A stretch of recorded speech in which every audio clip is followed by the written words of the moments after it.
अस्सलाम वालेकुम वरहमतुल्लाहि वबरकातुह। अज़ीज़ तलबा व तालिबात, जैसे कि आप जानते हो कि हम हमारे दूसरे चैप्टर की बात कर रहे हैं। दूसरे चैप्टर में इससे पहले जो हमारा पीरियड हुआ उसमें हमने बीमा यानी क्या, उसके 4 उसूल और उसकी किस्में देखे थे। मैंने आपसे कहा था कि इंशाअल्लाह हम हमारे आने वाले पीरियड में बीमा प्राइवेट कैसे बना और उसकी क्या क्या खिदमत है वो देखेंगे। तो आज हम बात करेंगे वीमानु खानगीकरण के कि यानी बीमा निजी शोबा कैसे बना। कि अगर हम शुरुआत से देखें, बीमे की तारीख की तरफ नज़र करें तो भारत में बीमे की शुरुआत ही निजी शोबे के तौर पे हुई थी। कि भारत में उस वक्त में जो बरतानवी हुकूमत थी उनकी वजह से बहुत सारी ऐसी विदेशी कंपनियां थी जिन्होंने भारत में बीमे के काम की शुरुआत की थी।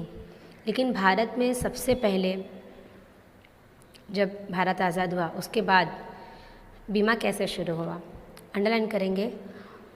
19वीं जनवरी 1956 के रोज़ बीमे का कारोबार में राष्ट्रीयकरण यानी नेशनलाइजेशन किया गया और भारतीय जीवन बीमा निगम यानी life insurance corporation of India का क़याम हुआ।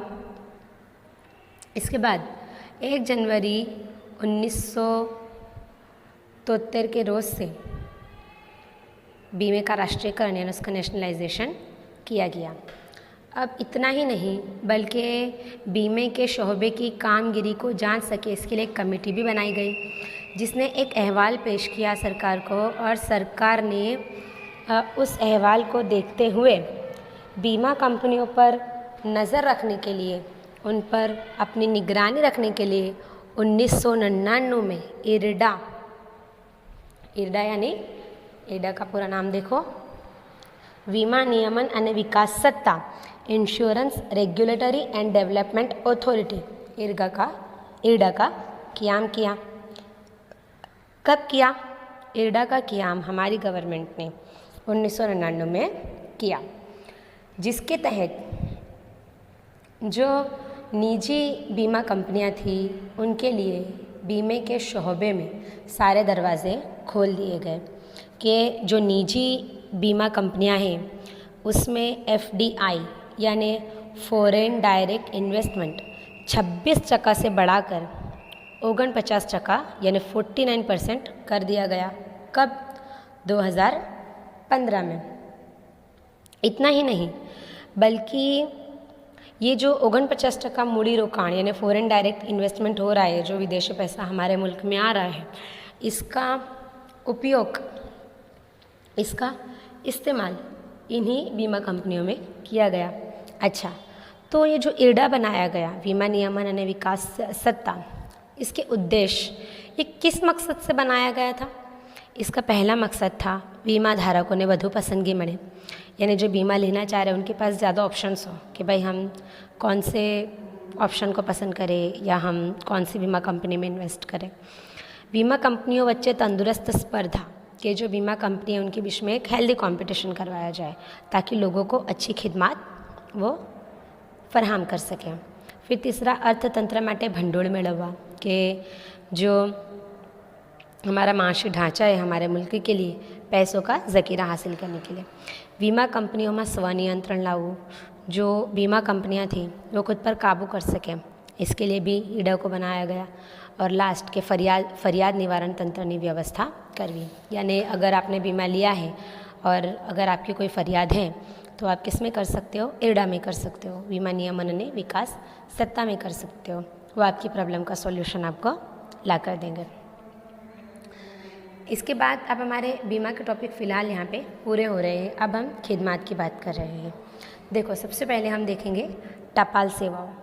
एक बात हम ध्यान रखेंगे कि टपाल यानी क्या? टपाल के ज़रिए, पोस्ट के ज़रिए, डाक के ज़रिए आप अपनी मालूमात को, अपनी माहिती को एक जगह से दूसरी जगह आसानी से और बिना किसी नुकसान के पहुंचा सकते हो। हालांकि आप जो निजी पोस्ट की खिदमत है वो आंगड़िया कहते हैं जिसको, उसके ज़रिए भी हासिल कर सकते हो या पहुंचा सकते हो। जब हमें लिखित माहिती संचार करनी हो यानी जब हमारे पास जो मालूमात है हमको उसको रिटर्न में एक जगह से दूसरी जगह पहुंचाना है या हासिल करना है, तो हम ये टपाल सेवा यानी पोस्ट खिदमत की हेल्प लेंगे। भारत में ये कब से अपनी खिदमत फराहम कर रहा है? भारत में 150 सालों से ज़्यादा वक्त से खबर रसानी करने का काम हमारे टपाल सेवा यानी हमारी पोस्ट कर रही है। अच्छा, पोस्ट ऑफिस कितनी है भारत में? 1,50,000 से भी ज़्यादा पोस्ट ऑफिस भारत में है, जिसमें 90% जितनी जो पोस्ट ऑफिसेज़ हैं वो हमारे ग्रामीण विस्तारों यानी हमारे देहाती इलाकों में आई हुई है। अच्छा, अब क्या टपाल यानी जो हमारी डाकघर है, जो हमारा डाक खाना है, ये सिर्फ मालूमात लेन देन का ही काम करती है? नहीं, ये हमारे मनी ऑर्डर हो गए हमारा छोटा मोटा कोई सेविंग प्लान हो गया है ना, हमें म्यूचुअल फंड में हमारी पूंजी रोकनी है, इन सब का काम, यहाँ तक के जो रिटायर्ड लोग हैं उनकी पेंशन उन तक पहुँचाने का काम भी हमारी ये डाकघर या हमारी पोस्ट ऑफिस करती है। अब इसमें आता है सामान्य टपाल पत्र। सामान्य टपाल पत्र मतलब क्या? यानी जो मालूमात आपको भेजनी है वो परबिडिया यानी एक लेटर के रूप में हो, इसको कहते हैं सामान्य टपाल पत्र, जिसको हम कहेंगे आम डाक खत। इसके बाद है नोंधायली टपाल यानी रजिस्टर्ड पोस्ट।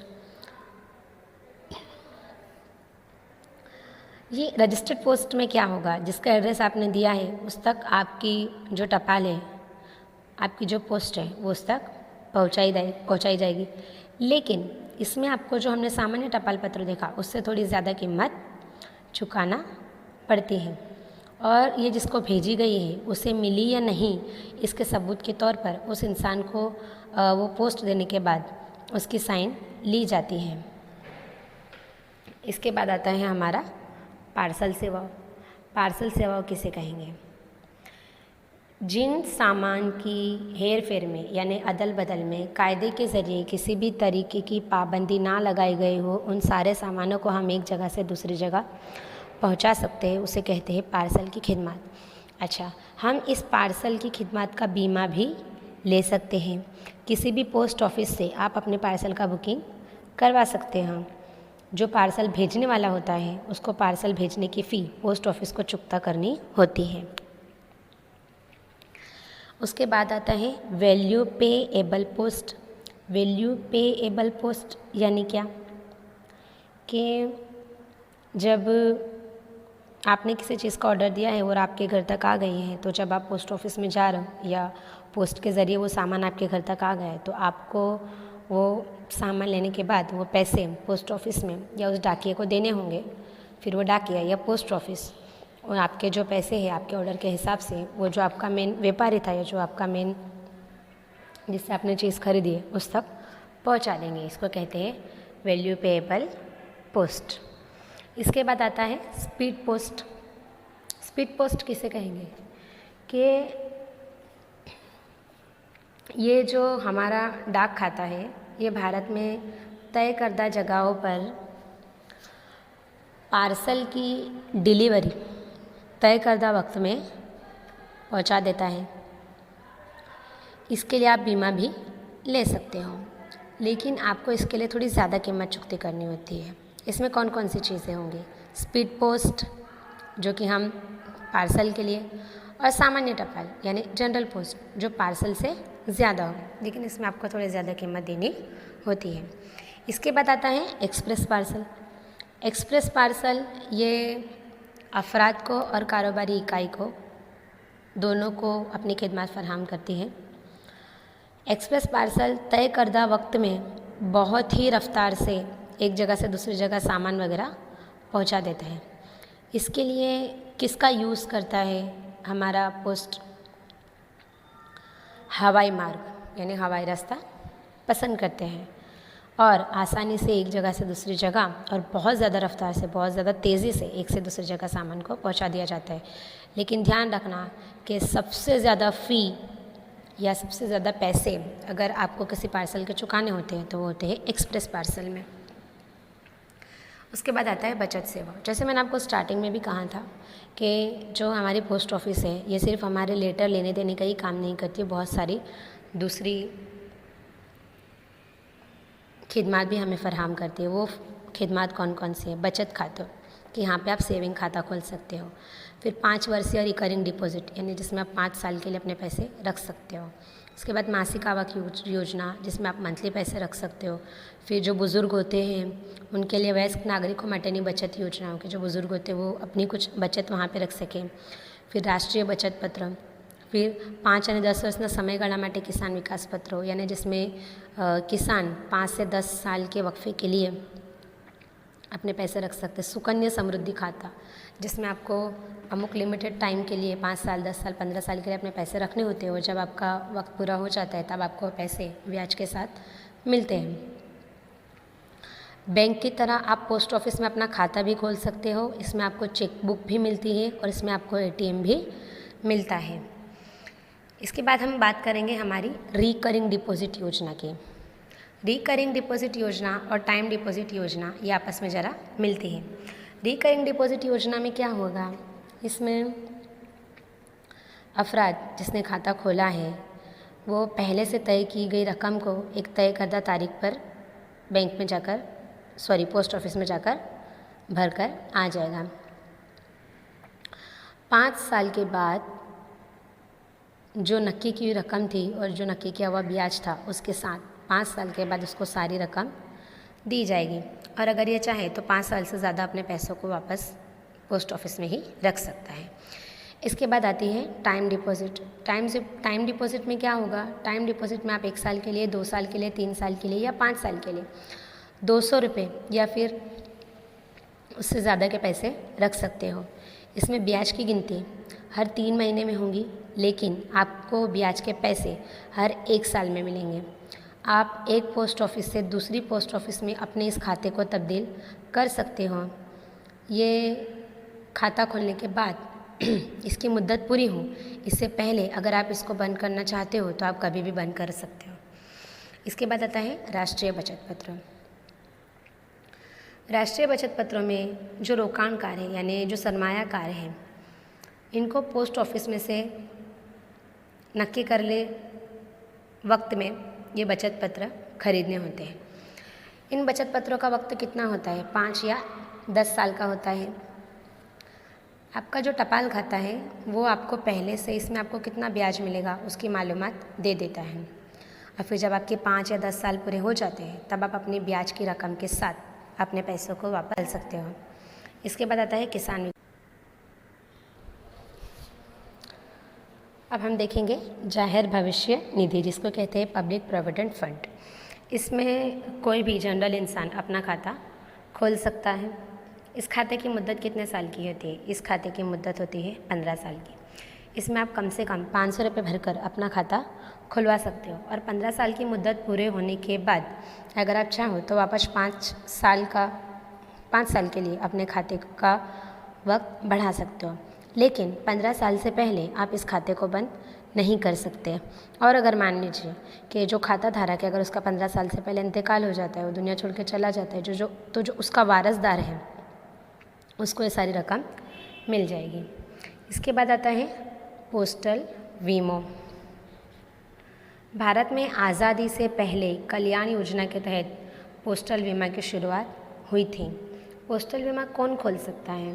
कौन खुलवा सकता है ये खाता? ये किसको मिलता है ये बीमा?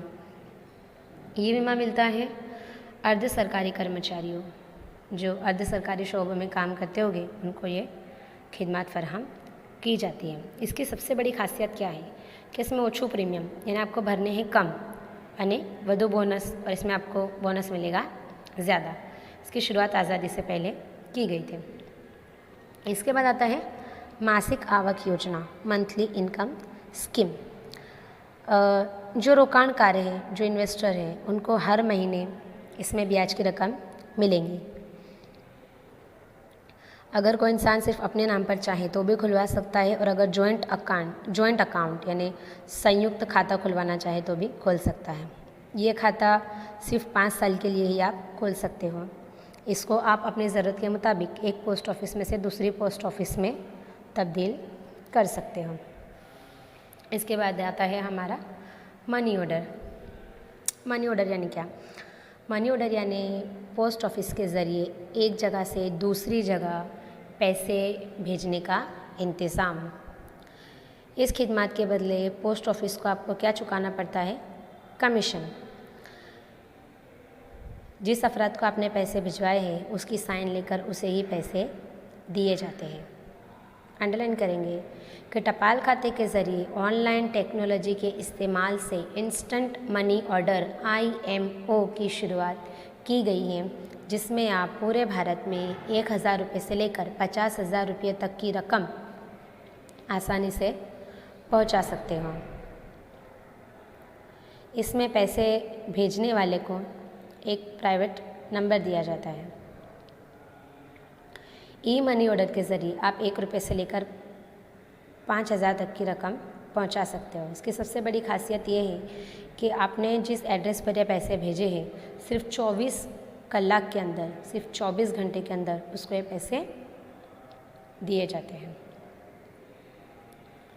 इसके बाद हम देखेंगे हमारा लास्ट टॉपिक, अन्य आनुषंगिक सेवाओं। कि टपाल हमें और बहुत सारी खिदमत फराहम करता है, जैसे पेंशन में चुकवनी है ना, कि जो पेंशनर है उनको पेंशन चुकते करना। म्यूचुअल फंड में रोकाण, यानी अगर आप चाहो तो म्यूचुअल फंड में इन्वेस्ट कर सकते हो पोस्ट ऑफिस के ज़रिए।